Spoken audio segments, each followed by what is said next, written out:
मैं शपथ लेता हूँ कि विद्यार्थी मेरा धर्म है, मानवता की सेवा करना मेरा परम लक्ष्य है। राष्ट्र की उन्नति में मैं सदा तत्पर रहूँगा। अपने कर्तव्य मार्ग पर आगे बढ़ते हुए एक स्वच्छ, सुंदर तथा भ्रष्टाचार मुक्त मैं भारत का निर्माण करूँगा। जय हिंद।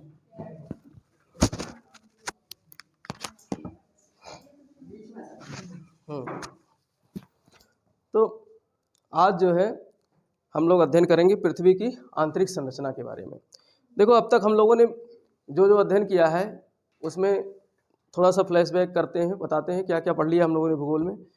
सारे महाद्वीपों के बारे में अध्ययन कर लिया और महाद्वीप कैसे बने उसका भी अध्ययन कर लिया कि आज का जो वर्तमान स्वरूप है महाद्वीप का वो किस तरीके से आया, तो ये भी पढ़ लिया। अब आज हम लोग पृथ्वी के गहराई में घुसेंगे, पृथ्वी के गहराई में जाएंगे। हमारी पृथ्वी इस तरीके से है, ठीक है, और ये इसका क्या है, सेंटर है। ये क्या है, इसका सेंटर है, केंद्र है। जैसे ये ग्लोब है, ये पृथ्वी, इसको मान लो ये ग्लोब जो है पृथ्वी का ही एक जो है मॉडल होता है, और इसका सेंटर जो है, जो इसके अंदर से जब घुसेंगे तो जहाँ पर पहुँच जाएंगे केंद्र में, बीच वाले भाग में पहुँच जाएंगे, वही क्या है, इसका सेंटर होता है। तो ये यहाँ पर है, ये क्या है, यहाँ पर है। अब चाहे इसको यहाँ से काट लें, चाहे यहाँ से काट लें, तो मतलब इसका हिस्सा इतना आधे तक का हिस्सा पूरा निकल आएगा ना। तो यही वाला हिस्सा हमने यहाँ काट करके ये बना दिया है, यही वाला पृथ्वी का केंद्र तक का हिस्सा हमने काट करके यहाँ पर बना दिया है। तो इसके बारे में जानकारी हम लोग जो है करेंगे कैसे। अब ये कैसे, ये क्यों हमने जो बना दिया चित्र इस तरीके से कि इतनी गहराई है और ये जो है रेखाएं इस तरीके से, तो इसका पता कैसे चलता है कि पृथ्वी की जो आंतरिक संरचना है, संरचना मतलब बनावट, संरचना मतलब बनावट। तो पृथ्वी की जो बनावट है अंदर की, बाहर की तो वायुमंडल में तो चलो हम लोग जो है सैटेलाइट के माध्यम से, हवाई जहाज़ के माध्यम से, हेलीकॉप्टर के माध्यम से, बैलून्स के माध्यम से सब कुछ पता लगा लेते हैं, वैज्ञानिक जा करके ऊपर सैटेलाइट्स के माध्यम से। लेकिन अंदर गहराई में कैसे पता लगाएंगे कि क्या चीज़ है अंदर, किन तत्वों से पृथ्वी हमारी अंदर बनी हुई है। तो इसकी आंतरिक संरचना को जानने के लिए दो स्रोत हैं। पृथ्वी की आंतरिक संरचना को जानने के लिए दो स्रोत हैं, प्रत्यक्ष और अप्रत्यक्ष। प्रत्यक्ष और अप्रत्यक्ष।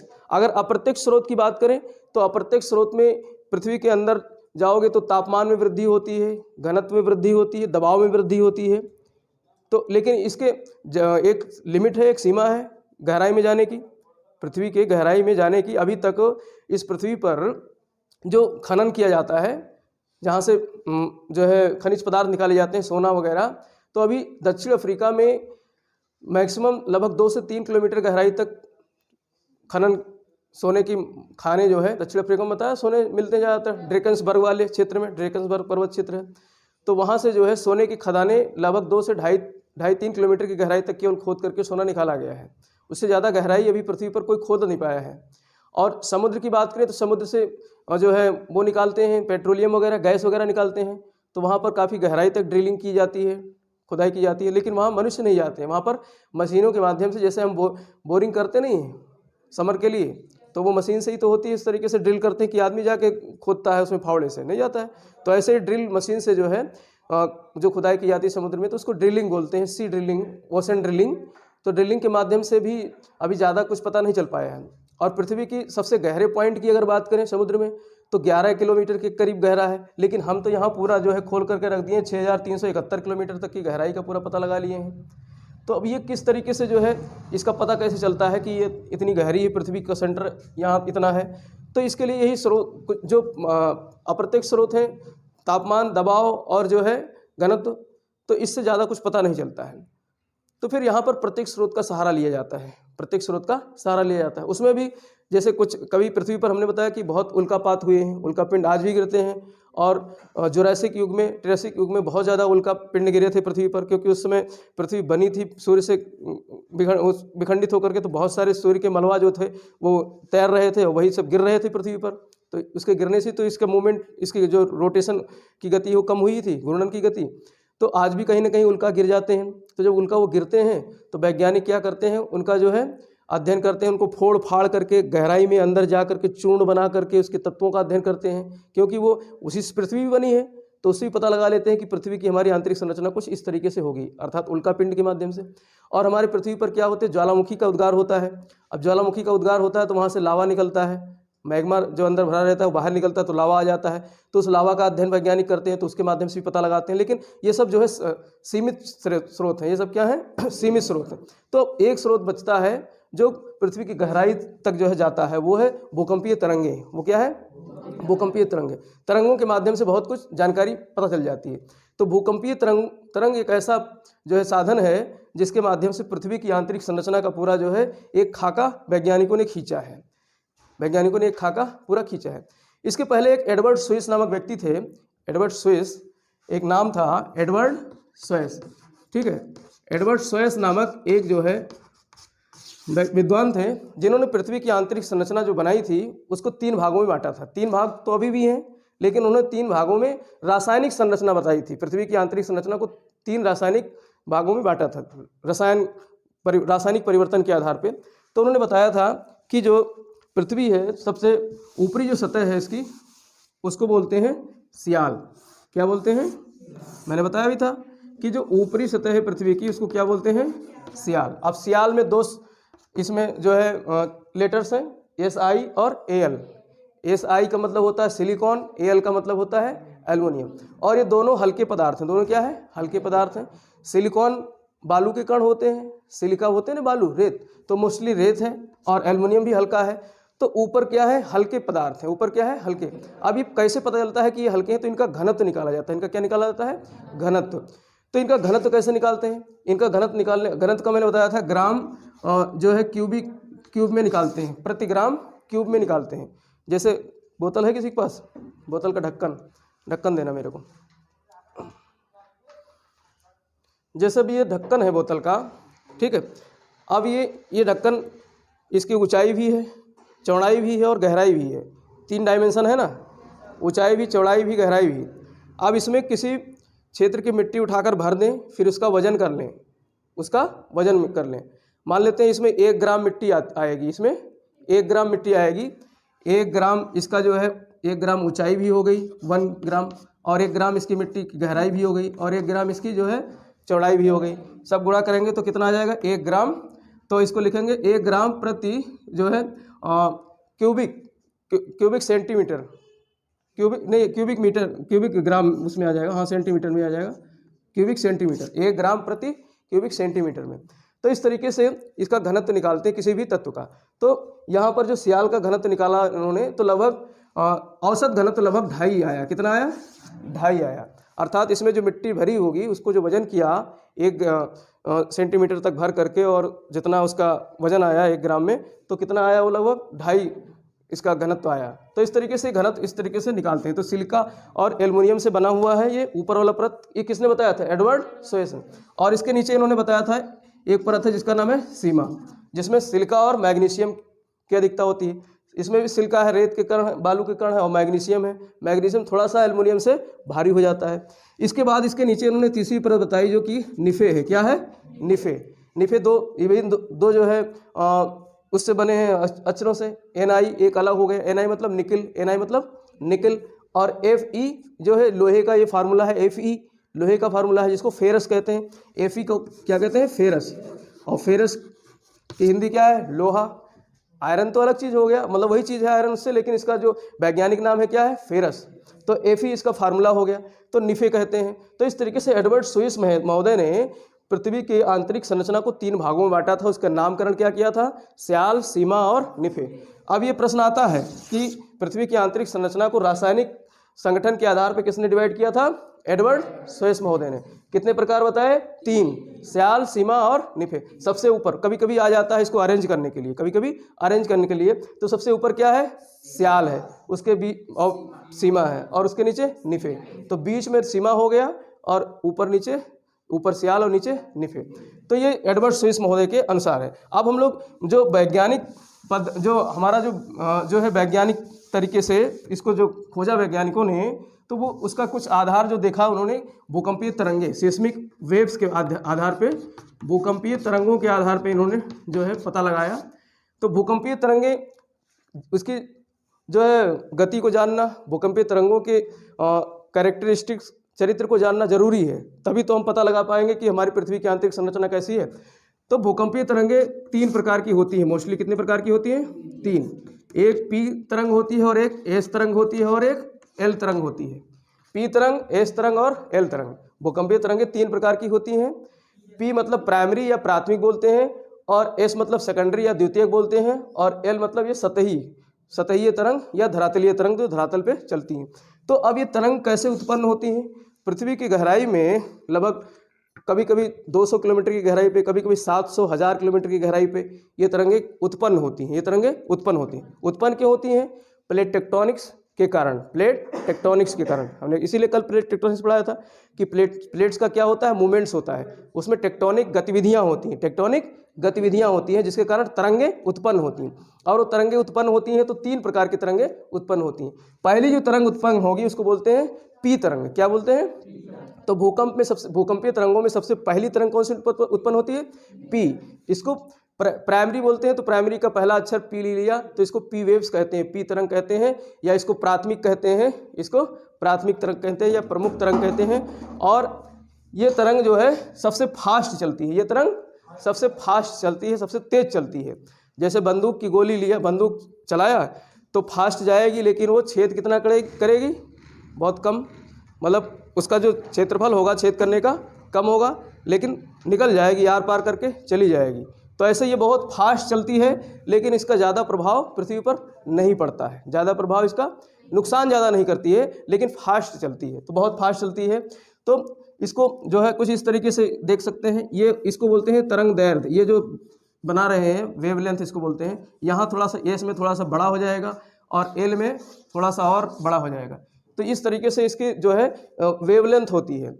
ये जो ऊपर नीचे क्रेस्ट बना रहे हैं, ऊपर नीचे जा रहा है, तो तरंगें इस तरीके से चलती हैं। तो इनको क्या बोलते हैं? तरंग दैर्ध्य या वेव लेंथ। वेव के बीच में लंबाई, एक से दो वेव्स के बीच में लंबाई, एकदम सीधे नहीं चलेंगी, आड़ी तिरछी ऐसे चलती हैं।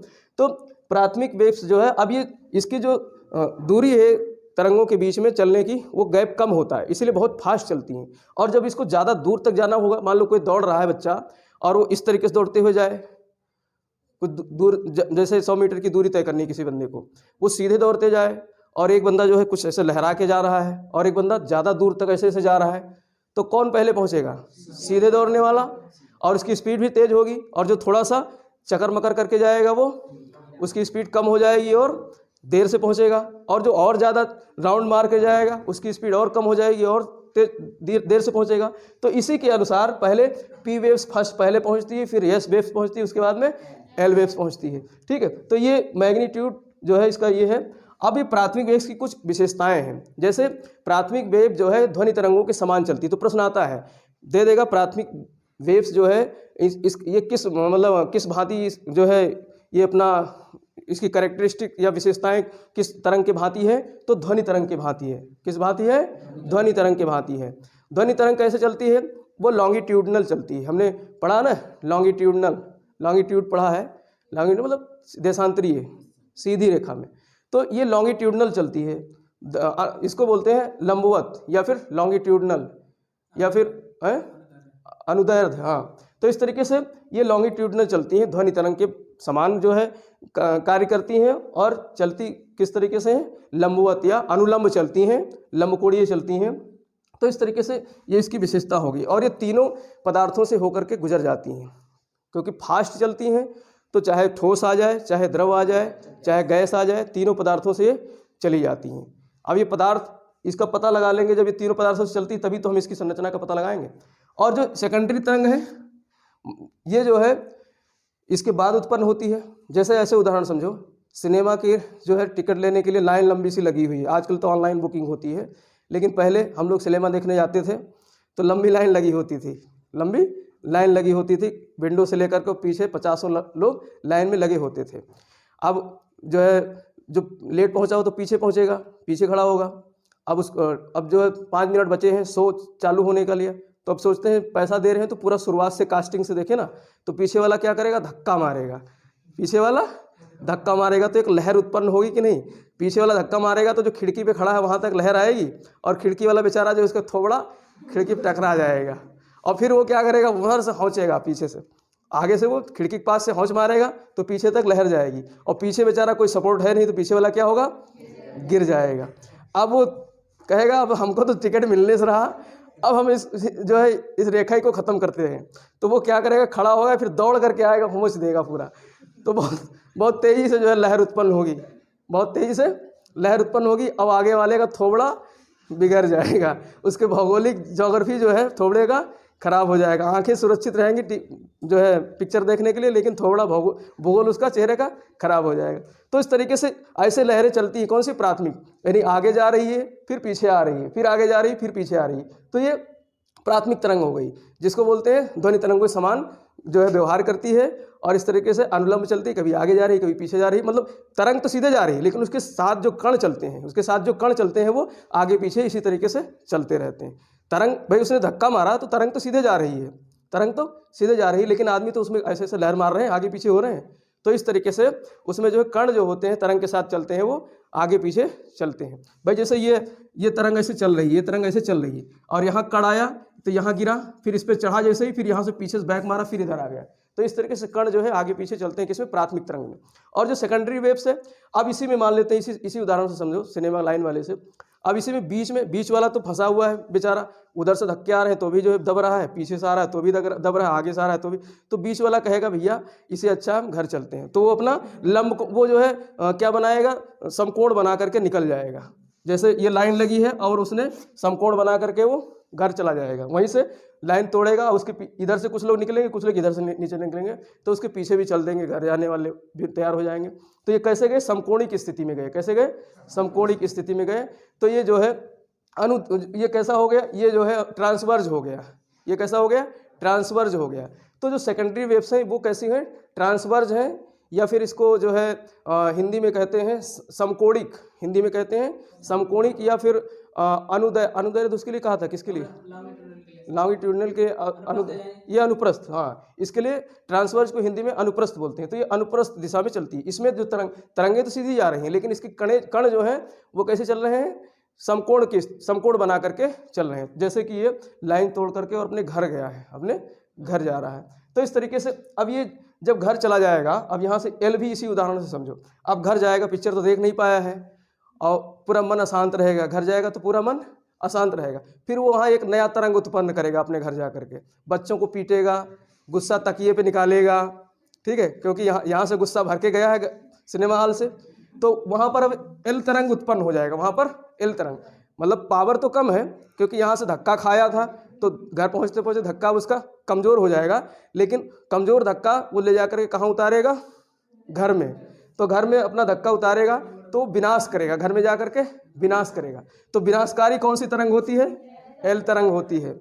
एल तरंग कैसी होती है, विनाशकारी होती है, जो नुकसान पहुंचाती है, लेकिन इसकी स्पीड कम होती है, स्पीड कम होती है, क्योंकि ये पी और मतलब पहले पी उत्पन्न हुई, फिर उसी से सेकेंडरी उत्पन्न हुई, फिर उससे जो है एल तरंग उत्पन्न हुई। अब इसका पता किसने लगाया था, सबसे पहले एक महोदय थे जिनका नाम था लव, जिनका नाम था लव। ये वाला लव नहीं, ये वाला लव था, ठीक है, स्पेलिंग में अंतर था, लेकिन हिंदी में इसको लव ही लिखते हैं। अब ये मान लेते हैं ये वाला लव हो गया। भाई इंसान लव करता है, मान लो हमको तो ग्लोब से लव है, हमको तो किताबों से लव है, तो किसी से भी लव हो सकता है। तो इस तरीके से अब जो भूकंपीय तरंगे हैं उनको किससे लव है, पृथ्वी पर रहने वाले लोगों से लव हो गया, पृथ्वी पर रहने वाले लोगों से लव हो गया। अब जब लव होगा तो कहेगा हमारे साथ चलो, हमारे साथ चलो, तो मकान गिराएगा, मकान में रहने वाले लोगों को गिराएगा, सबको गिराते हुए ले जाएगा, तो विध्वंसात्मक होती हैं। तो लव तरंगे क्या होती हैं, विध्वंसात्मक होती हैं। फिर बाद में इसी का पता लगाया रेले महोदय ने, इसी को पता लगाया रेले महोदय ने। तो लव और रेले तरंग किससे संबंधित है, सतहीय तरंग या सरफेस तरंग या एल तरंग। ये दो तरंग कभी टिक लगाने के लिए आए, रेले तरंग, लव तरंग किससे संबंधित है, तो ये तीसरी तरंग है जो कि सतहीय तरंग होती है, जो सतह पर चलती है, जो सतह पर चलती है। और ये पी तरंग और यस तरंग को बॉडी तरंग भी बोलते हैं, बॉडी वेव बोलते हैं, क्योंकि ये पृथ्वी के अंदर बॉडी में चलते हैं, पृथ्वी के अंदर बॉडी में चलते हैं, तो इनको पी तरंग और एस तरंग कहते हैं। और ये सतह पर चलते हैं, ये कहाँ चलते हैं, सरफेस के ऊपर चलते हैं। तो सरफेस के ऊपर चलेंगे तो इनके जो भी इनके डोमेन में आएगा, जो भी इनके क्षेत्र में आएगा, सबको नष्ट करते हुए चलेंगे। तो सबसे ज़्यादा विध्वंसात्मक कौन होती है, सतहीय तरंग, एल तरंग होती हैं। और सबसे फास्ट स्पीड किसकी होती है, पी तरंग की। ठीक है। तो अब इन तरंगों के माध्यम से ही पृथ्वी की आंतरिक संरचना का पता लगाएगा। यहाँ एस तरंग है वो जो है खाली ठोस से चलती है। एस तरंग किससे चलती है? ठोस से चलती है। और इसकी जो व्यवहार है वो प्रकाश तरंग के भांति होते हैं। प्रकाश तरंग जितनी तेज तो नहीं है, लेकिन प्रकाश तरंग के भांत होता है, क्योंकि प्रकाश तरंग भी जो है ट्रांसवर्स चलती है, तो उसी के भांति इसका व्यवहार होता है किसका? एस तरंग का। तो यहाँ प्रश्न आता है, ये ध्वनि तरंग पी तरंग जो है ध्वनि तरंग के समान है, एस तरंग जो है प्रकाश तरंग, और एल तरंग जो है पानी से भी चलती है, पानी में भी होकर चलती है, क्योंकि सतह पर चल रही है तो सतह पर पानी भी है, चट्टान भी है, सब कुछ सब में चलती है। तो इस तरीके से ये तरंगों के जब उत्पन्न हो जाते हैं तो इनके आधार पर वैज्ञानिक लोग पृथ्वी की आंतरिक संरचना का पता लगाते हैं। अब इसी के आधार पर ये पता लगता है कि पृथ्वी को 3 परतों में बांटा गया है। पृथ्वी को 3 परतों में बांटा गया है। सबसे ऊपरी परत है, इसको बोलते हैं क्रस्ट। इसको अंग्रेजी में क्या बोलते हैं? क्रस्ट, या फिर भूपर्पटी कहते हैं। इसको क्या बोलते हैं? भूपर्पटी, जो कि 0 किलोमीटर से लेकर के लगभग औसत 30 किलोमीटर तक इसकी क्या है? गहराई है। लेकिन अधिकतम गहराई इसकी 200 किलोमीटर तक मानी गई, जिसमें कुछ जो है इसके नीचे वाला भाग भी आ जाता है। तो ये पूरा कहलाता है स्थल मंडल। पूरा क्या कहलाता है? स्थल मंडल या लिथोस्फीयर। कल हम बता रहे थे लिथोस्फीयर 0 किलोमीटर से लेकर 200 किलोमीटर तक का भाग क्या कहलाता है? लिथोस्फीयर। तो ये लिथोस्फीयर है। और इसके बाद में ये पूरा भाग कहलाता है मेंटल। ये पूरा भाग क्या कहलाता है? मेंटल, या हिंदी में इसको प्रावार कहते हैं। हिंदी में इसको प्रावार कहते हैं। अब मेंटल 2 भागों में बांटा जाता है, ऊपरी मेंटल और निचला mental. Upper mantle, lower mental. ये वाला भाग क्या हो गया? Upper mantle, upper mantle. ये वाला भाग हो गया लोअर मेंटल। और इसके बाद में इसके नीचे आएंगे तो यहाँ पर क्रोण है। यहाँ पर क्या है? क्रोण है। इंग्लिश में इसको कहते हैं कोर। इंग्लिश में क्या कहते हैं? कोर। अब कोर को भी 2 भागों में बांटा गया है, जो है इसमें भी आउटर कोर है। क्या है? आउटर, बाहर है ये, और ये इनर कोर है, अंदर है एकदम, तो इसको इनर कोर। आंतरिक क्रोण और बाह्य क्रोण, आंतरिक क्रोण और बाह्य क्रोण। अब ये बांटा गया तो इसका पता किसने लगाया? भूकंप तरंगों के आधार पे। कि अब देखो, जहाँ पर 2 चीज़ मिलेंगी, 2 चीज़ों का व्यवहार जहाँ मिलेगा, वहाँ पर क्या बनता है? वहाँ पर एक खिचड़ी बन जाती है। वहाँ पर एक ट्रांजिशन जोन बन जाता है। क्या बन जाता है? Transition zone. वहाँ पर जो संक्रमण मेखला बन जाती है। तो इन संक्रमण मेखलाओं के आधार पे ही इनको अलग किया गया। तो इसकी पता, जो जिन लोगों ने पता लगाया है, उनके आधार पे इन संक्रमण मेखलाओं को डिसकंटिन्यूटी कहते हैं, असंबद्धता कहते हैं। जैसे तरंग जा रही है, कोई भी तरंग जा रही है, जैसे यहाँ से कोई तरंग चली तो यहाँ आकर के फिर ये यहाँ से थोड़ा सा मुड़ जाएगी, फिर इसके बाद में यहाँ चली, फिर यहाँ से कुछ इसमें डाइवर्जन हो जाएगा, स्पीड में कमी आ जाएगी, स्पीड में वृद्धि हो जाएगी। तो इस तरीके से ये कुछ जो है क्या बोले जाते हैं? डिसकंटिन्यूटी या असंबद्धता। जहाँ पर एक तरंग जा रही है उसमें कोई अचानक से परिवर्तन आ जाए उसकी स्पीड में, उसकी दिशा में, तो उसको बोलते हैं असंबद्धता। क्या बोलते हैं? असंबद्धता। तो इस असंबद्धता का जिन लोगों ने पता लगाया था उनका नाम इधर लिखा हुआ है। इसके पहले देखो क्रस्ट को समझ लेते हैं। क्रस्ट 2 प्रकार के होते हैं, भूपर्पटी 2 प्रकार के होते हैं। जहाँ पर हम लोग रहते हैं सतह पर, मानव रहता है, जिसको महाद्वीप कहते हैं। तो महाद्वीप के आधार पे एक भूपर्पटी बन गया महाद्वीपीय भूपर्पटी। और जहाँ सागर है, पानी भरा हुआ है, तो उसको महासागरीय भूपर्पटी कहते हैं। तो 2 प्रकार के भूपर्पटी हो गए, महासागरीय और महाद्वीपीय भूपर्पटी। अब महासागरीय भूपर्पटी की जो तली है, जो इसका ये वाला क्षेत्र है, वो क्या है? पतला हो जाता है। ये क्या? पतला हो जाता है। लेकिन इसकी डेंसिटी क्या होती है? ज़्यादा होती है। और महाद्वीपीय का जो डेंसिटी है इसका कम होता है, लेकिन मोटाई ज़्यादा होती है। ठीक, तो ये देख सकते हो इसके आधार पर। यहाँ पर्वत भी है, सब कुछ, मैदान भी है, सारा चीज़ है। तो अब इसको जो है मोह महोदय ने इस असंबद्धता का पता लगाया कि जैसे ही 200 किलोमीटर की गहराई पर तरंगें जाती हैं भूकंपीय, तो वहाँ पर परिवर्तन आता है, भूकंपीय तरंगों में परिवर्तन आता है। तो यहाँ पर इन्होंने बताया कि ये जो ऊपरी मेंटल और जो निचला क्रस्ट है, इन दोनों के बीच में एक संक्रमण पेटी पाई जाती है, असंबद्धता पाई जाती है, भूकंपीय तरंगों की गति में परिवर्तन आ जाता है। तो इसीलिए इस पेटी को कहा गया मोह असंबद्धता। क्या कहा गया?